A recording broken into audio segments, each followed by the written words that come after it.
RCF.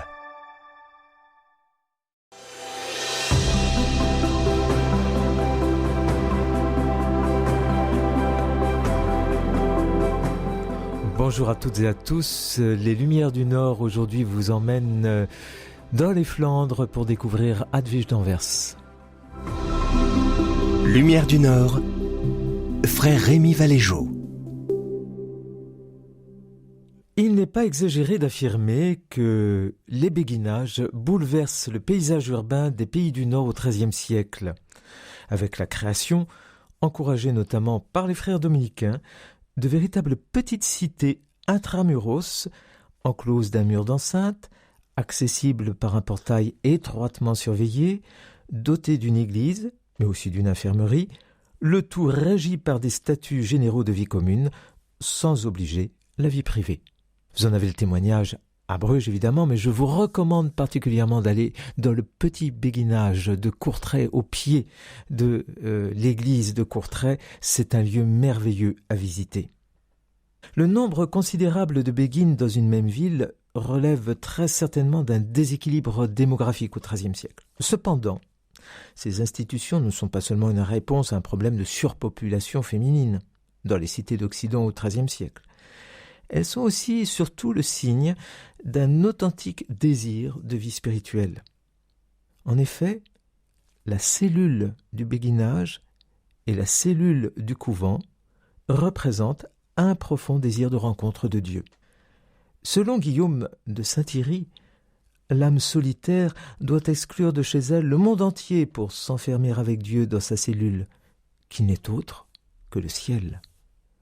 Car la cellule et le ciel, selon Guillaume de Saint-Thierry, sont des demeures parentes.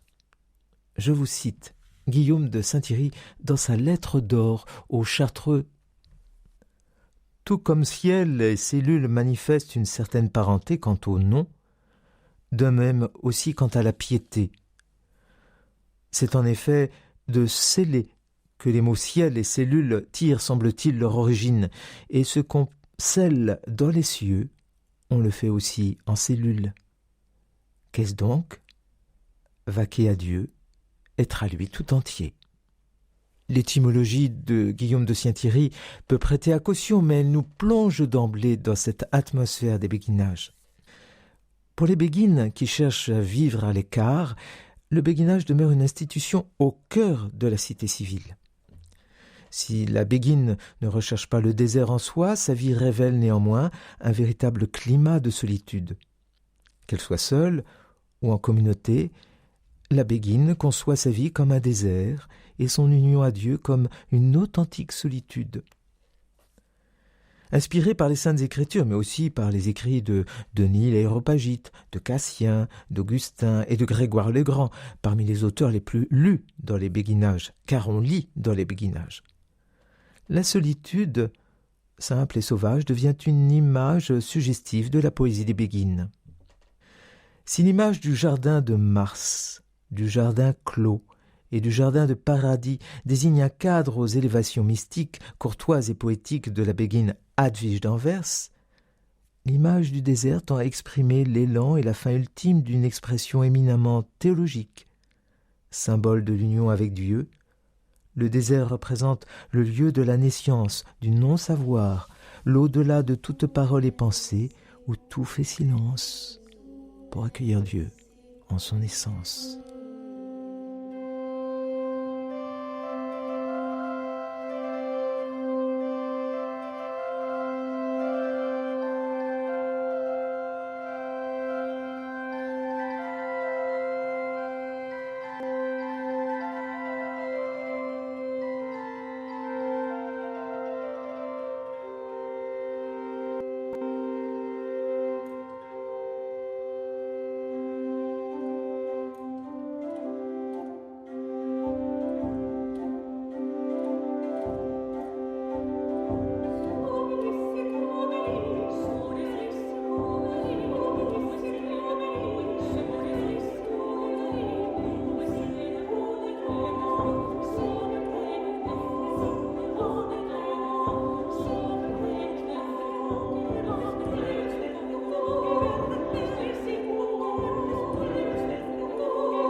Au XIIIe siècle, la Begin Hedwig d'Anvers est non seulement la première poétesse de langue néerlandaise, mais aussi l'inspiratrice d'une expression spirituelle qui, des béguinages des Flandres et du Brabant, résonne jusqu'au dans les couvents du Rhin supérieur.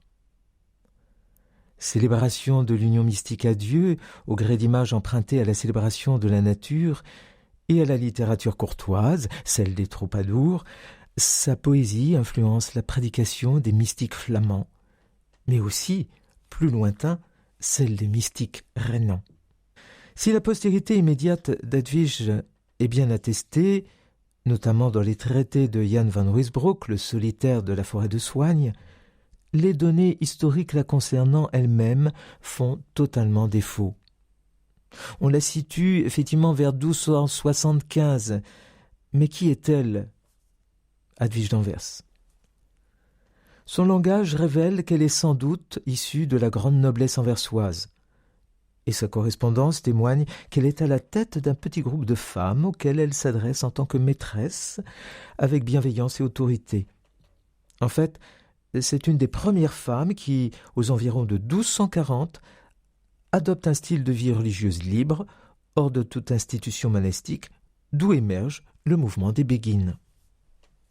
Sa correspondance avec ses amis révèle une maîtresse spirituelle, tandis que son recueil de 14 visions la situe au cœur d'un réseau de béguines et de moniales, de recluses et de reclus, de prêtres et même de maîtres en théologie, qui s'étend de l'Angleterre à la France, et surtout au monde germanique. Parmi ces femmes et ces hommes, Hedwig d'Anvers évoque non seulement un prêtre de Hollande, rejeté mais pourtant illuminé, ainsi que une béguine que maître Robert fit exécuter à cause de son juste amour. Hedwig connaît le latin et cite très souvent saint Augustin, mais c'est en moyen néerlandais qu'elle s'exprime. Son œuvre se compose de poèmes strophiques, de poèmes à rimes, plates, regroupés sous le nom de mélange poétique, mais aussi de visions et de lettres.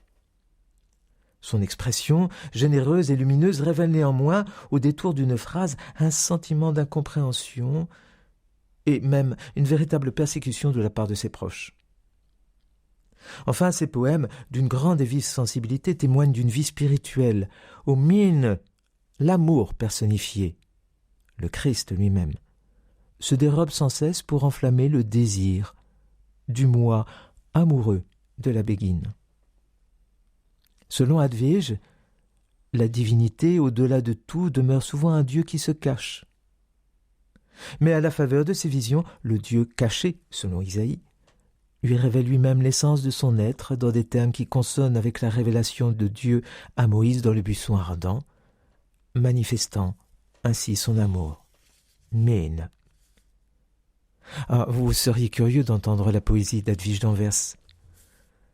La musique que nous avons entendue, inspirée des troubadours et qui inspire les béguines, consonne parfaitement avec ce petit poème d'Hedwig.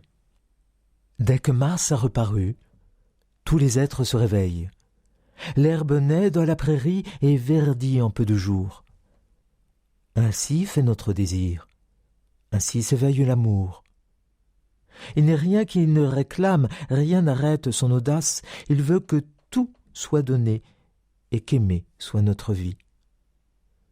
Si peu que manque à l'offrande, il en ressent grande peine. Qui prend le sentier d'amour fidèlement qu'il s'adonne à toute œuvre de bonté, pour l'honneur du seul amour, qu'il serve et toute sa vie prise, ô son choix sublime. D'amour même il recevra, toute force qui lui manque est le fruit de son désir. Car amour jamais ne peut se refuser à qui l'aime, il donne plus qu'on attend et qui ne fit espérer. Qui doute en ces jours d'épreuve et branche par la gelée dans sa croissance frappée, il ne satisfait l'amour et trouve qu'aimer lui pèse. Son feuillage ne verdit, nulle fleur ne vient au jour, où ne luit le vrai soleil, où ne brille cet amour, par qui fleurit la pensée. Gain ou perte, en l'un et l'autre. Apprenez à vous complaire. Qui, dans sa prime jeunesse, se voue au premier amour, s'y soumet de tout son être et lui donne tout son cœur, qui, dans les pures vertus, lui consacre son esprit, librement disposera de son étrange pouvoir. Il aura la plénitude à quoi rien ne peut faillir, et par douce violence sera maître de l'amour.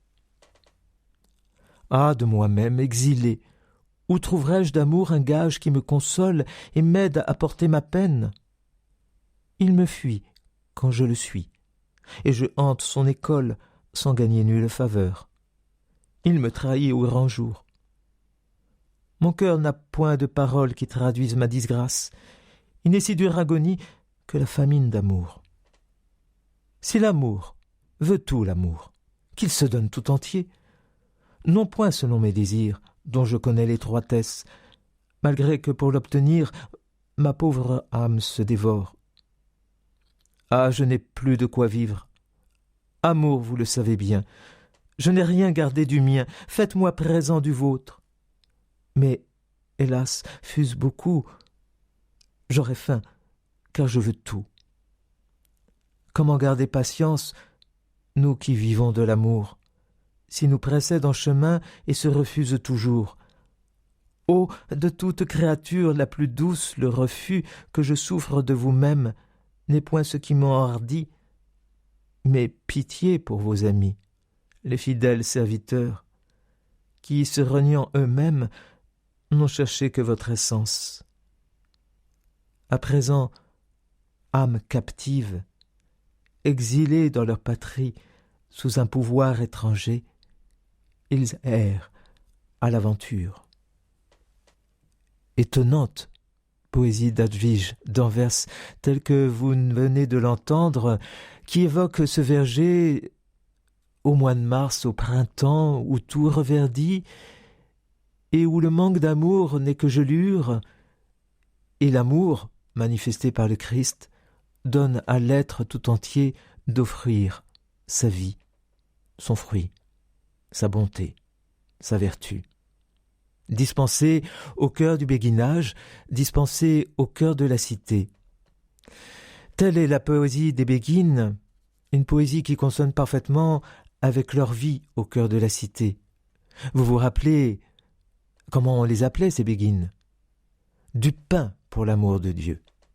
Et effectivement, elles se donnent tout entières aux œuvres de charité.